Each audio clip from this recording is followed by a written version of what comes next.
Good evening, and it gives me huge pleasure to introduce Darcy to you again. Darcy is a force of nature. His indefatigable application of research techniques on Orwell has impressed Orwell scholars all around the world. And we're delighted to have him talking tonight on a very interesting sequence of books in a particular time in the middle of war. Over to you, Darcy, and thank you very much. Please remember, everybody, Darcy is on the other side of the world, and for him it's tomorrow. He's talking to us in the middle of the night from Australia. Thank you very much. Thanks very much, Quentin and Chris.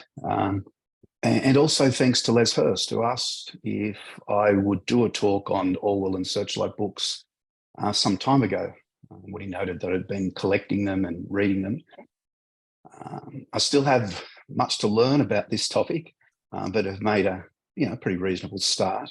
I'm hoping that there might be some people here tonight who can assist me with this research. So please speak up at the end of the talk or get in touch. I should say, Darcy, one of his former colleagues, Ian Bloom, will be giving us a talk in next April on Tosco himself. Oh, wow. Well, I'll really look forward to that. That'd be great. I'll just fix that up the last couple of days. Yeah, that's fantastic news. Of course, the first Searchlight book was The Lion and the Unicorn, Socialism and the English Genius, which was published on the 19th of February 1941 by Secker and Warburg. It was the first in a projected series of 18 Searchlight books. 8 of these were published in 1941 and arguably 3 more in 1942. The remainder never appeared. The series was planned by the War Aims group, Frederick Warburg, Tosco, Fyvel, Sebastian Haffner, and George Orwell, during the summer of 1940 at Scarlett's Farm in Berkshire, where the Fyvels and Warburgs were living. Their converted farmhouse was located conveniently near a Green Line bus stop on what was then the Great West Road from London. This talk will focus on the context in which this most optimistic of Orwell's books appeared, with an overview of the other titles in the series and their authors. I can't help myself. We'll have to head down some other byways, but I promise to stay mostly focused on the job at hand. Hopefully you'll find some of it new information, even if you know quite a bit about this topic already. Time is short, and I'll have to flip from book to book very quickly without much analysis, and know it will be treated way too superficially. The first version of this talk went for 2 hours. I've spared you that, and I've removed most of the analysis. However, I'm working on a longish paper at the moment for George Orwell Studies Journal, if anyone does wish to delve more deeply into the multi-layered network that Orwell associated with in the early years of the war, before he started working at the BBC. Many of us love The Lion and the Unicorn. It holds a special place in the pantheon of Orwell's work, even though he listed it just before he died as one of the books never to be reprinted. The singer, Billy Bragg, who also loves the book, summarises it thus: written during the Blitz, with Nazi invasion seemingly imminent, Orwell wonders aloud if there's anything in this country worth defending, even dying for. The picture he paints of a family in which the wrong people are in charge still resonates, as do his attacks on an English intelligentsia ashamed of their own country. The most important insight he offers is that Englishness is constantly changing. It stretches into the future and the past. There is something in it that persists as in a living creature. The greatest book written on the subject from a left-wing perspective. Orwell had completed the manuscript by November 1940, and Eileen wrote to a friend in December that year with an amusing insight into the book, suggesting her husband was explaining how to be a socialist, though Tory. Dwight MacDonald, the editor of the American left-wing journal Partisan Review, which published Orwell's London letters during the war, reviewed the book and commented approvingly on the format of this first Searchlight production. "Why are British books so much more physically attractive than our own?" he asked. "And why do short, cheap books, really long pamphlets, apparently go so much better in England than here? It is printed on the pleasantly lightweight book paper the English use, has light binding of unbleached cloth, fits easily into a suit pocket, and altogether is a sensible and unpretentiously attractive little volume. If it were published over here, it would weigh twice as much, would just be too big to fit into the pocket, and would therefore be 3 times as expensive and half as good looking.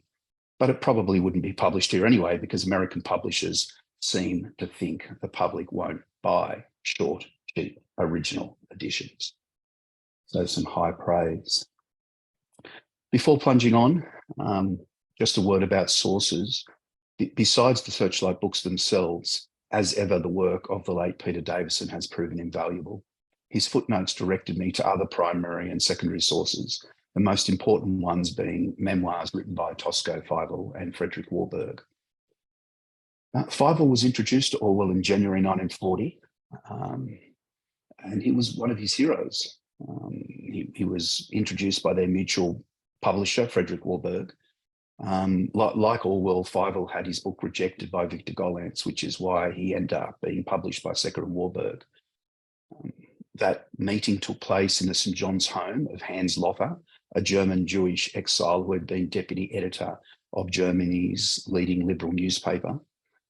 Fyvel described Orwell as a very tall, thin man with a long, thin, haggard face, with deep set blue eyes, a poor skin, a poor small moustache, and deep lines etched in grooves down his cheeks.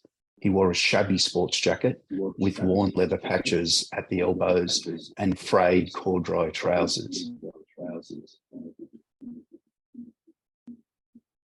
He reminded Fyvel of the British colonial officials he had met in the Middle East. He looked like a seedy sahib. John Bevan, the news editor of The Observer, who met Orwell a little later, described him as looking like a broken-down officer of the First World War, selling insurance from door to door. There was something vaguely military about him. I will add that in 1945, Fyvel succeeded Orwell as literary editor of the Tribune newspaper. Recently, the media has covered the release of David Taylor's new biography of Orwell, suggesting that the only 2 known drawings have just been found. However, this charcoal sketch of Orwell adorning the cover was by Warburg's second wife, Pamela de Bayeux. It is also included in Warburg's book. David Taylor notes that no one seems to know where the actual drawing is now located. During these days at Scarlett's farm, Orwell told Pamela, possibly as she sketched him, that he was sterile. All the members of the group noticed how sad and withdrawn Eileen was during that summer of 1940, but came to understand that she was grieving over the loss of her brother, killed at Dunkirk. Warburg is such a significant figure in Orwell's life and British publishing. It is a pity we did not have more time to talk about him. They first met in late 1936, and then, as you know, Secker and Warburg published Homage to Catalonia in 1938, when Gollancz rejected the manuscript for political reasons. His sense of humour and gently amusing insights into Orwell's nature are wonderful to read. Here's one example. In April 1940, after the Nazi invasion of Norway, George Orwell came to see me in a mood of satisfaction that the prospect of imminent disaster often aroused in him. His clothes were baggy and dirty, his face grim, but soon to be wreathed in smiles at the thought of some fresh and terrifying catastrophe entered his mind. "I've planted my fields with potatoes. We shall all be hungry soon. The U-boats are bound to sink most of the merchant ships." Just the year before, George Bowling, the protagonist in Coming Up for Air, made the comment, and you can see it on the screen there, about having a couple of pints and feeling in a prophetic mood, the kind of mood where You foresee the end of the world and you get a certain kick out of it. So we can see where Warburg was coming from.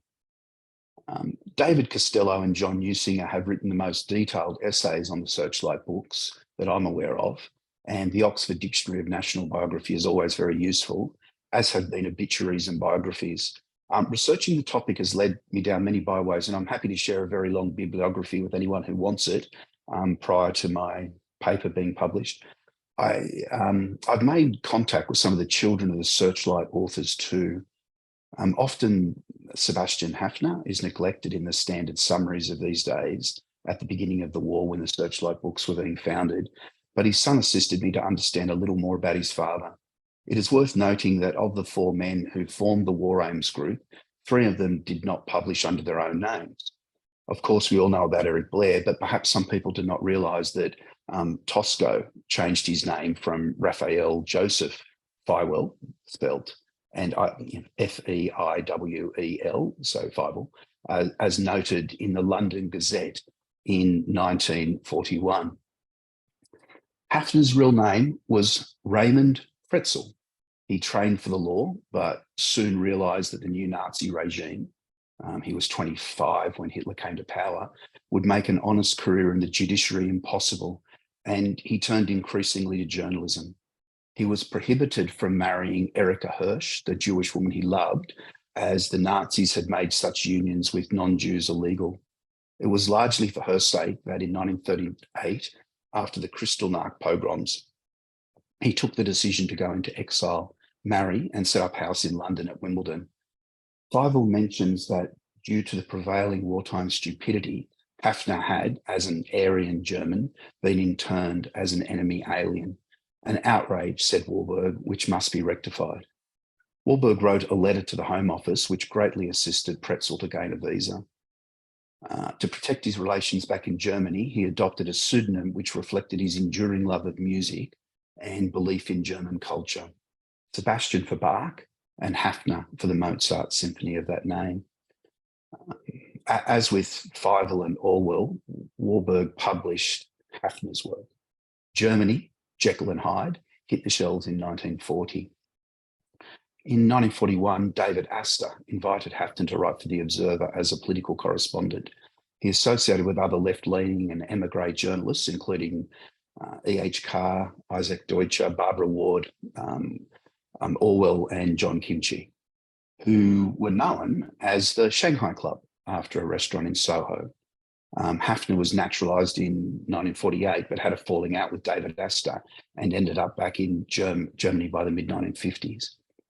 Now, his obituary in The Guardian, and I find this really interesting, says that Haffner was a central figure in David Astor's transformation of The Observer in the 1940s. Among all the imposing and sometimes intimidating Central European intellectuals assembled in the so-called professorate to run the paper's foreign policy, Haffner was predominant and probably the closest to Astor himself. Now, I wonder how much Orwell learnt about totalitarianism from Haffner, who lived under Hitler, when they chatted together at Scarlett's Farm and other places with Warburg and Fyvel and Astor. Haffner's son told me that Orwell and his father disagreed about many things. He said, Orwell was a socialist. My father's political position varied according to the political situation. He called himself a real politica, a realist politician, but he was more of a conservative with a small c. One thing I need to pursue further, and maybe someone can help me with this, is the possibility there are some pieces in The Observer by Orwell under the pseudonym Liberator. Haffner's son also told me that, and he said there's no written evidence for the claim, only the memory of a conversation with his father in his old age when George Orwell's name cropped up. And I quote, he surprised me by saying that they had been colleagues at The Observer and they'd even shared a pseudonym. That I would take an oath on. The pseudonym that his father mentioned was Liberator.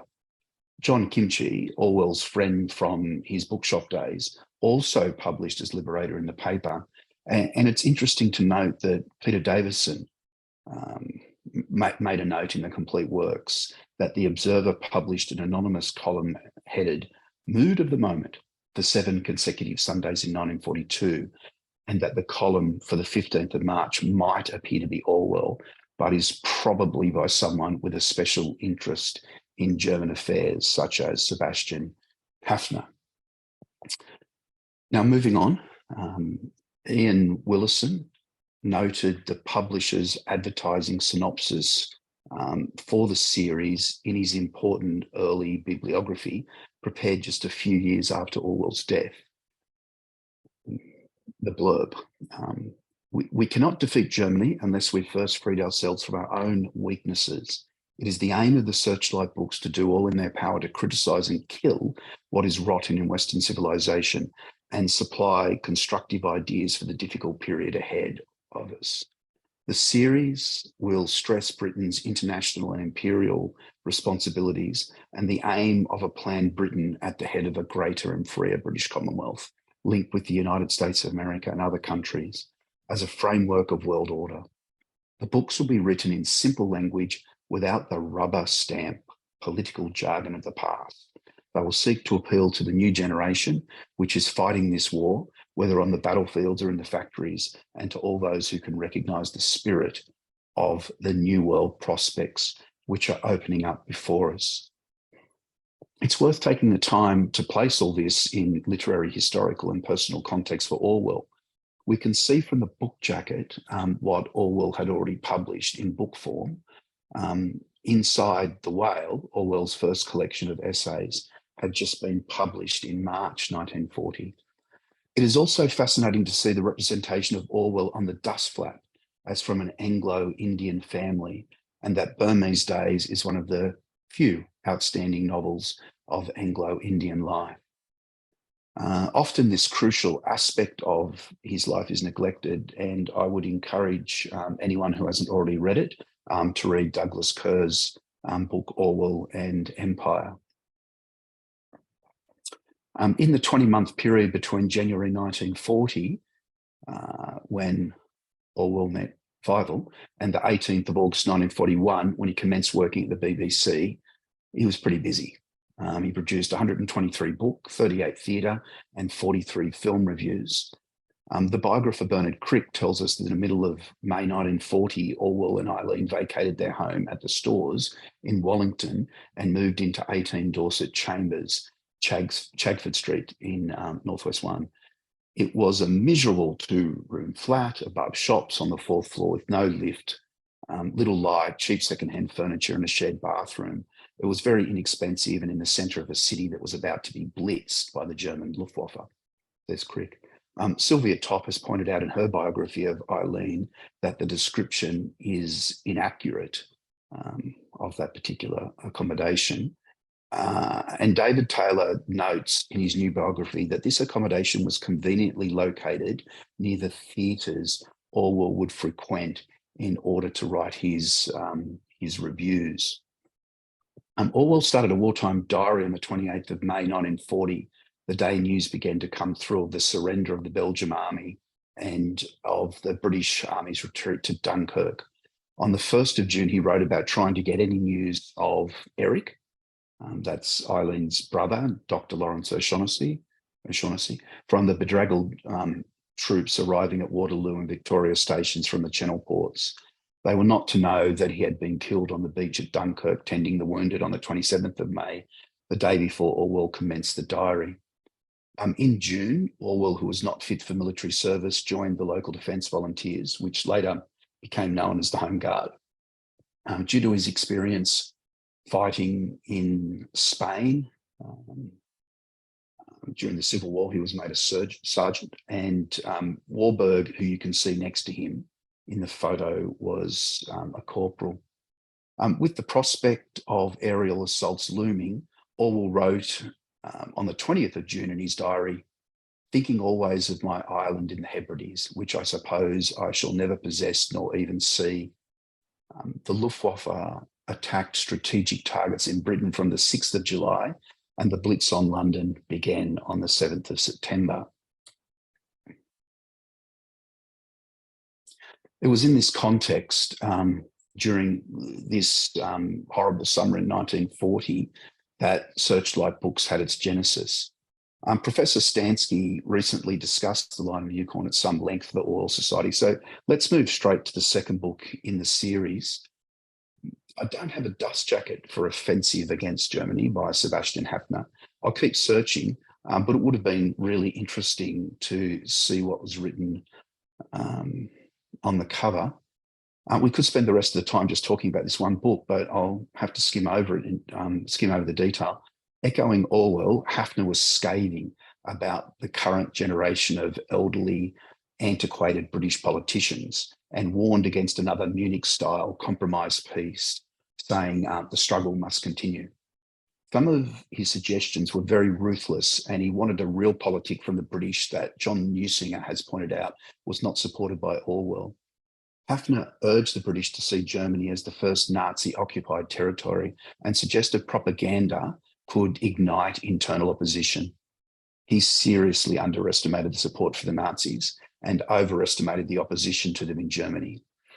Haffner himself came to view this as a dishonourable book, written opportunistically to curry favour. He was genuinely ashamed of it and refused to keep a copy or to let it be reprinted. Now, Richie Calder was a Scottish socialist. He trained as a journalist in Dundee and Glasgow before moving to London. He played a key role in creating and dispersing propaganda for the wartime government from 1941, when he was drafted into the newly created and top secret political warfare executive, the PWE. Calder chaired meetings to develop radio propaganda at the BBC. From 1942, he helped create propaganda for many of the Allied military operations. For example, Operation Torch, the Allied invasion of Northwest Africa, and from 1943, Operation Overlord. In recognition for his work, Baron Calder was appointed as CBE in 1945 and made a life peer in 1966. I'm lucky enough to have Clement Attlee's copy of Lesson of London inscribed to him by Richie Calder.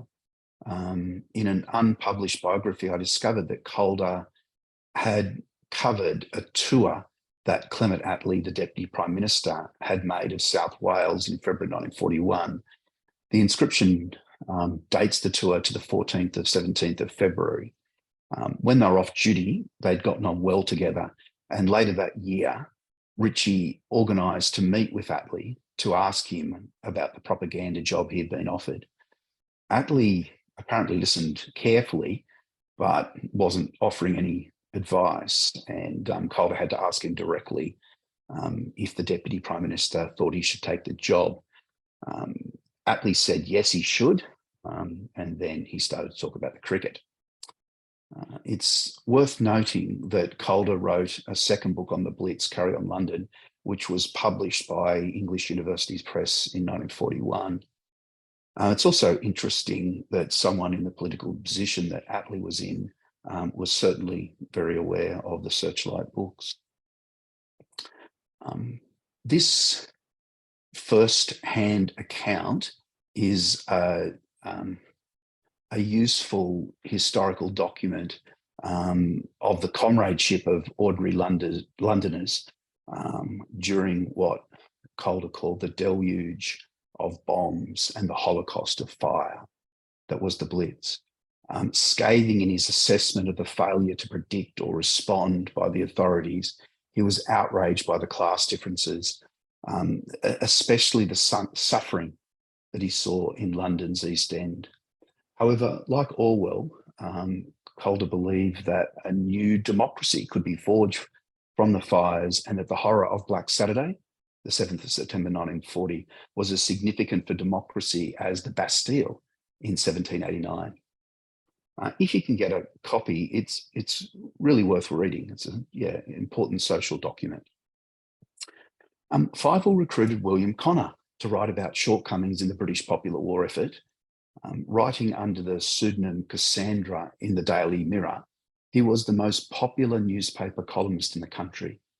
He was described as professionally gruff, sceptical, and patriotic, out to puncture authority, with a gift for the striking journalistic phrase.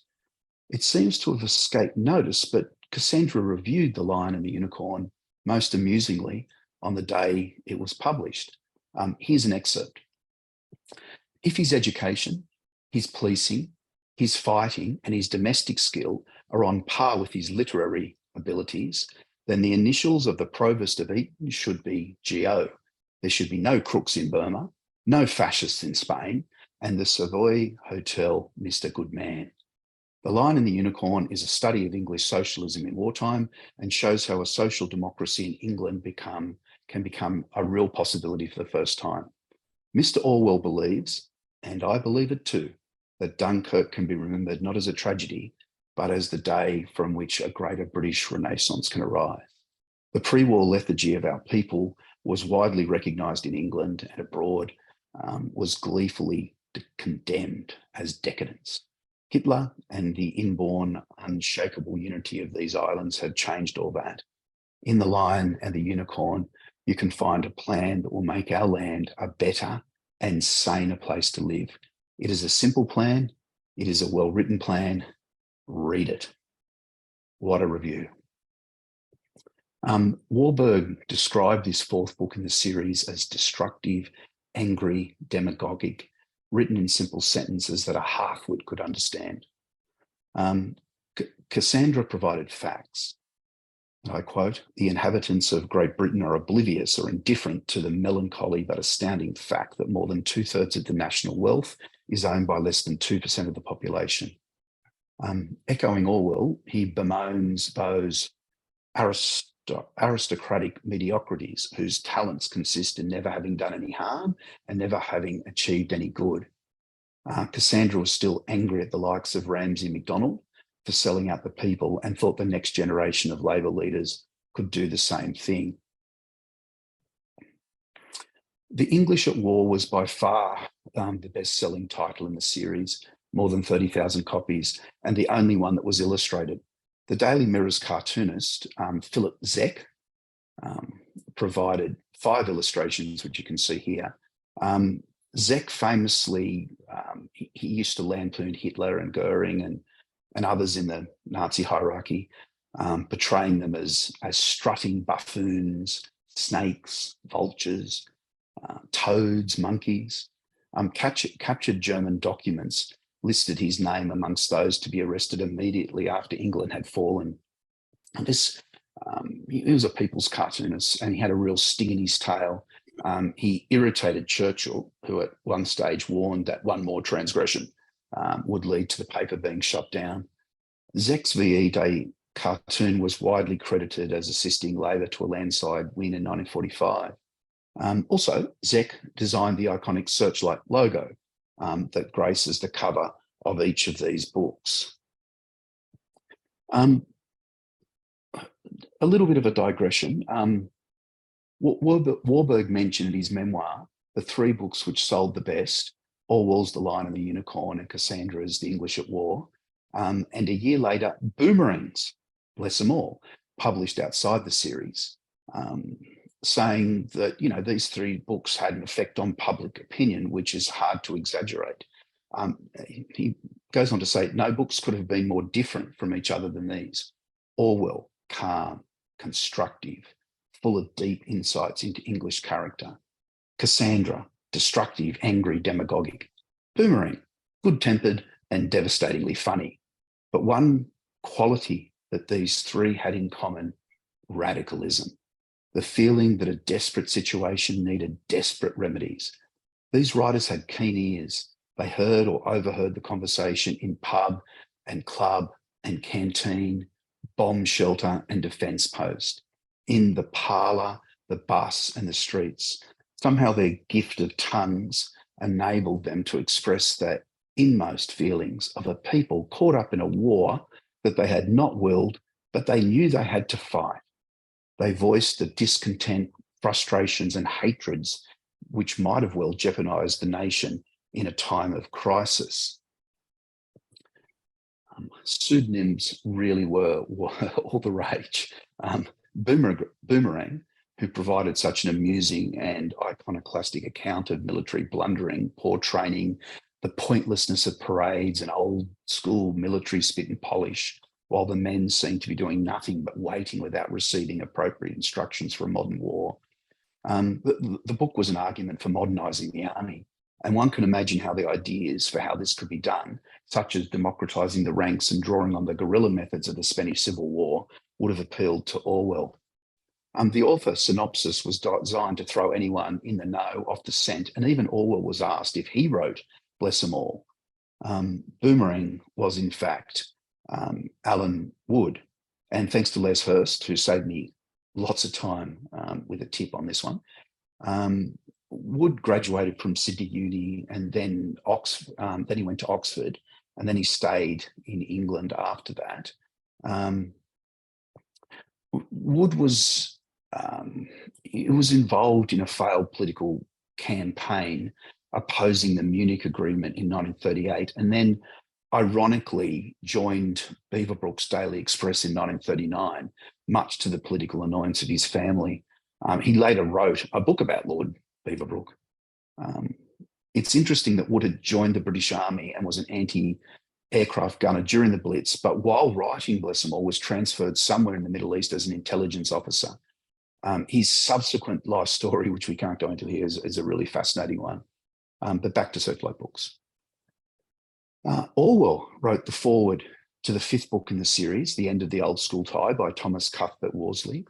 Worsley, who died aged 70 in 1977, was an author, critic, and for a time schoolmaster at Wellington, which you would remember. Orwell spent a term there before going to Eton. Worsley wrote Education Today and Tomorrow with W.H. Auden in 1939. Behind the Battle, about the Spanish Civil War in the same year, which Orwell reviewed. And Orwell also reviewed his next book, Barbarians and Philistines, Democracy in the Public Schools. He also wrote The Fellow Travellers, a memoir of the 30s, which was published towards the end of his life in 1971. Now, it's interesting, Worsley travelled with Stephen Spender to the Spanish Civil War, and like Orwell's friend Richard Rees, also worked as an ambulance driver and medic. He was Raymond Mortimer's assistant at the New Statesman and then literary editor. Worsley wrote about his homosexuality well before it was fashionable or acceptable to do so. He's been described as one of the group that included Auden, Spender and Christopher Isherwood, which flaunted public admiration, I quote, and adulation of one another in the 1930s. Worsley argued that public school education would have to be abolished in a truly democratic Britain. He advocated for a new comprehensive state system with an average class size of 30. Orwell's introduction is brief and concludes with a summary. This is therefore a book for those who want to see the notorious two nations of England made into one, and with as short a transition stage as possible. It is written for the general public, but educational specialists will find in it much to interest them. Moving on, Willison's bibliography is useful as it lists the books that were planned but were never published. Now, I have no idea who Viator was, and I hope someone here does, but it would have been really interesting to see what Michael Foot, the young Michael Foot, would have produced for his projected title on Liberty. And you can see that, some of the others that were never published, including one by Cyril Connolly and Fyvel himself. As we can see from the 10th title in the series, Struggle for the Spanish Soul, some of these books were listed as in preparation. Arturo Barria was an exiled Spanish writer, a literary critic and broadcaster, a socialist and active member of the UGT, the Socialist Trade Union, during the Spanish Civil War. Barria was the head of the press department of the Republican Foreign Office in Madrid, dealing with foreign press correspondence, the likes of Ernest Hemingway and John Dos Passos. His office was in the Telefonica building in Madrid, which was the capital's first tower block, and it was just a sitting duck target for Franco's artillery. During this time, he met and married his second wife, the Austrian socialist Elsa Pollack, his longtime companion, collaborator, and translator. It was during these early years in exile that he became a well-known contributor of articles and short stories to Horizon, Time and Tide, The New Statesman, the Times Literary Supplement, and Tribune. He was also a regular broadcaster of the BBC Latin American service under the pen name Juan de Castillo. Barria argued that it was essential the democracies of Europe unseat Franco, and he provided up-to-date detail of the horror. And I quote, "1 million men in prison and in concentration camps, 1 million dead, and 2 million families drowned in misery, mourning for their living or living dead."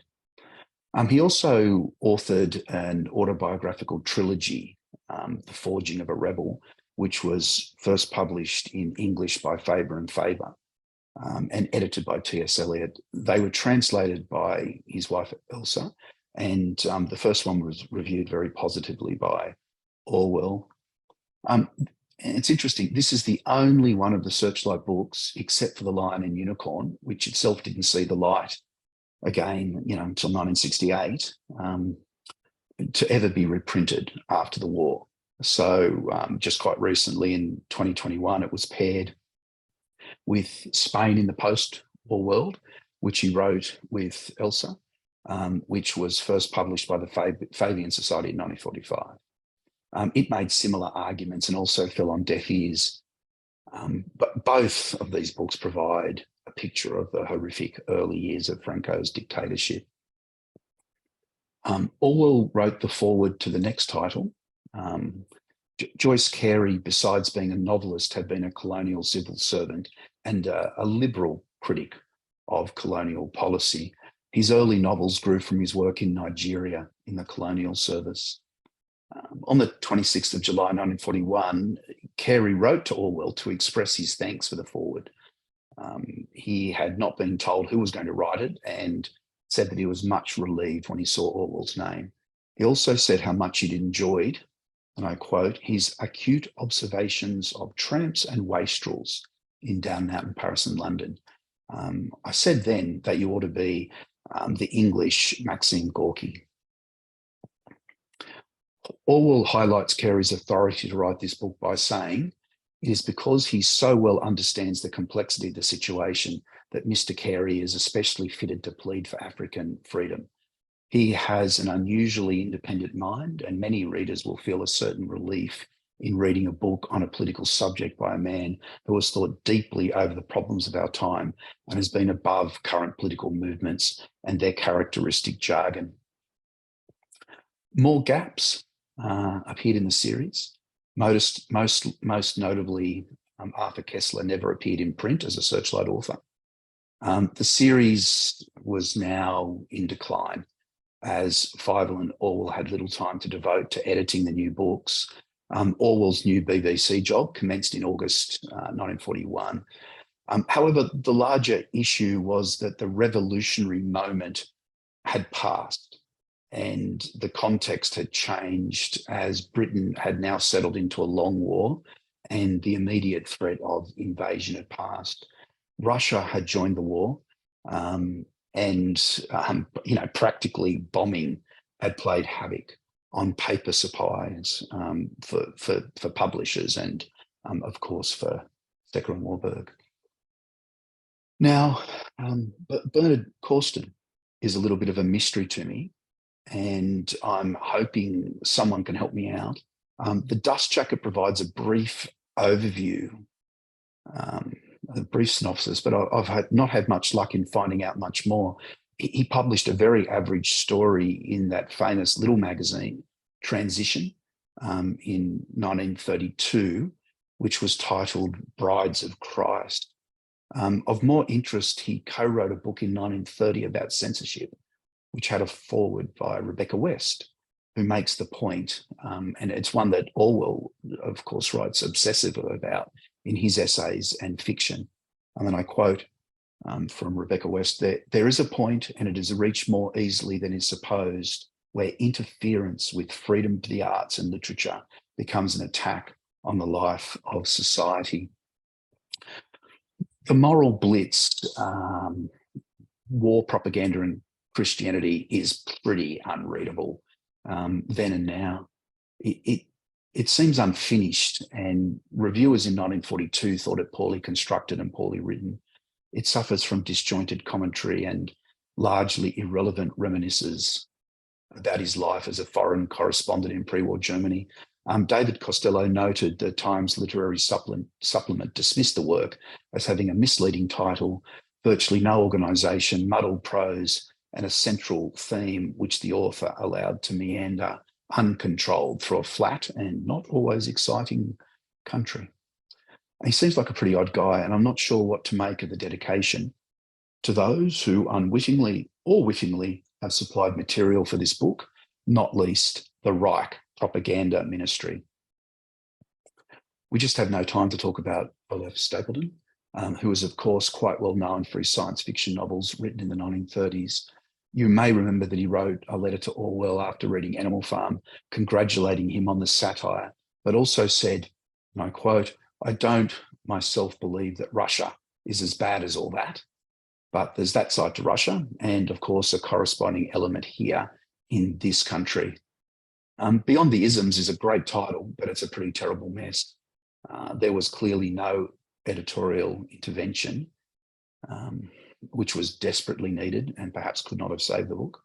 Stapledon was widely considered to be a crank prone to sweeping generalisations. In this book, he argues that to construct a meaningful framework for morality in the modern world, that would only be possible after jettisoning all existing religious and philosophical systems. That's a pretty big ask by any measure. Now, Parents' Revolt is not usually included as one of the Searchlight books.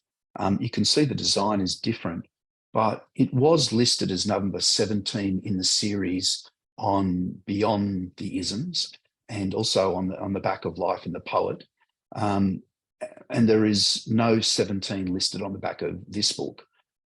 Richard Titmuss was to become a pioneering social researcher and worked closely with Kathleen, known as Kay, who was a social worker and later championed her husband's legacy. He's a very significant guy. I mean, there's two biographies, one by his daughter, but also one published in 2020, just recently, which is interesting. The history of its publication, according to the author's daughter, was that in early 1940, Warburg raised with her father the possibility of a book on population problems, and then wrote again in August 1941. The contract with Secker and Warburg was in Richard's name, but when the book was about to be printed, he wrote to the publishers to request that Kay's name be added. Many reviewers forgot Kay's authorship. So the Catholic Herald, the headline, "Parents are in revolt and Mr. Titmuss knows why." The publisher's own treatment of the second author didn't help, for they added insult to injury by omitting her name from the dust jacket and then going on to advertise the book as written by Richard and Mary Titmuss. I have a second edition of the book, which is what you see here, and the issue has been corrected there. But Anne Oakley, the Titmuss's daughter, does not have a first edition with a dust jacket, and I've never found one. But she does have letters from Warburg to her father, which I look forward to reading in the not too distant future. So those letters talk about Searchlight Books. With a preface by Beatrice Webb, who praised the way Titmuss, a lifelong eugenicist, was prepared to discuss the survival of the white race. The book explores the social and economic effects of a radically declining birth rate, providing a good chronological overview of the situation since the Industrial Revolution. The book is brimming with statistics and data, and this really was Titmuss's thing. It's still pretty readable, in spite of some of the challenges. Anyway, it's interesting. Richard Titmuss was recruited by Orwell to a talk at the BBC in mid-July 1942 about the Indian population problem.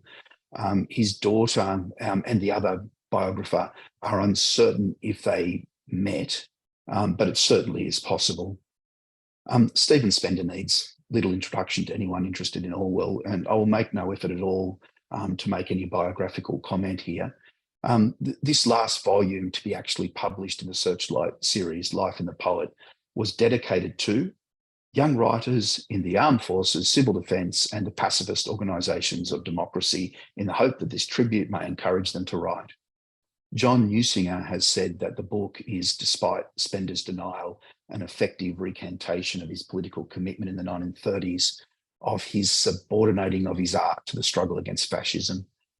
Instead of reducing everything in life to politics, the duty of the artist was now to continually reveal and assert the real nature of human potentialities. There were two other books published to the edge of the series. Dover Front was a Searchlight reporter book, and there was also a second one of those called Ordeal by Fire. The official reason the Searchlight books came to an end was that most of Secker and Warburg's paper stock was destroyed when their supplier's warehouse burned to the ground during an air raid in April 1942.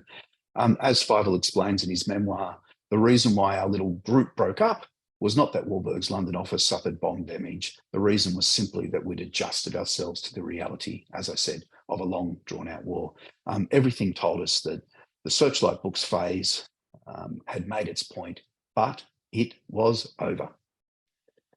I need to finish up, but should mention that it's proven quite difficult to find any evidence that places Warburg and Fyvel at Scarlett's farm. There are no formal documents that I can uncover that list them at this address. We know they had other addresses where they were living, Hastings and also in London. But we only know about Scarlett's farm, I guess, because they mention the farmhouse in both of their memoirs. To make it more confusing, there is a nearby Scarlett's Manor House, which was built by Jane Austen's maternal uncle and not shown on this map, which lists Scarlett's home farm as part of the estate. There's much I could say about the property, which, while under the Luftwaffe's bombing route, must have been a salubrious escape from London for many weekends at the start of World War II. I'd imagine Orwell would have loved the story that Scarlett's farm was haunted by a Civil War era man in a big hat whose face can never be seen as he walks around the stable yard. And the nearby woods would have just delighted Orwell. I have discovered an interesting connection, though. It seems that Sir Frank Noel Mason McFarlane inherited the property through his wife's family, the Pittmans. So I think all these properties are associated, the Manor House, the home farm, and Scarlett's farm, with this family. So it's possible that Warburg rented this or was allowed to live there while Mason McFarlane was overseas. His scarce biography, which I managed to track down, has a few notes or references, but it connects Mason McFarlane to the property Scarlett's farm as early as, the early 1930s. Contextually, I now know that in June 1940, Mason McFarlane was a deputy governor in Gibraltar, where his energy, character and leadership in extremely difficult circumstances performed miracles in reorganising the defences and maintaining morale. After a brief interlude commanding a division in Kent, he was sent to Moscow in 1941 as the head of the British military mission, with the task of maximising the effectiveness of Allied aid to Russia. In June 1942, he returned to Gibraltar, this time as governor and commander-in-chief. He had the invidious task of continuing preparations for defence and maintaining morale, while risks of attacks decreased. A former general, former governor, he was often in trouble for butting heads with superiors. And he had some fascinating connections to the Labor Party. Against the odds, and this is what I found really interesting, he won a seat in Parliament in the general election of 1945 as the Labor candidate for the constituency of North Paddington. He defeated, wait for it, Brendan Bracken, one of Churchill's closest allies, and of course, the Minister of Information during the war, known by his initials BB.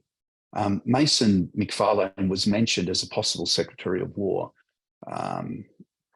but his ill health forced him to resign his seat in October 1946, and then he died on the 12th of August 1953 at his home at Scarlett's Farm. So this is something to investigate further. It's just all these connections between Warburg, the writers of the Searchlight books, Orwell, and the Labor Party. There's many byways there to look into. I've still got a long way to go in researching Searchlight books. This is very much just a start, and it was a little bit of an overview of the books.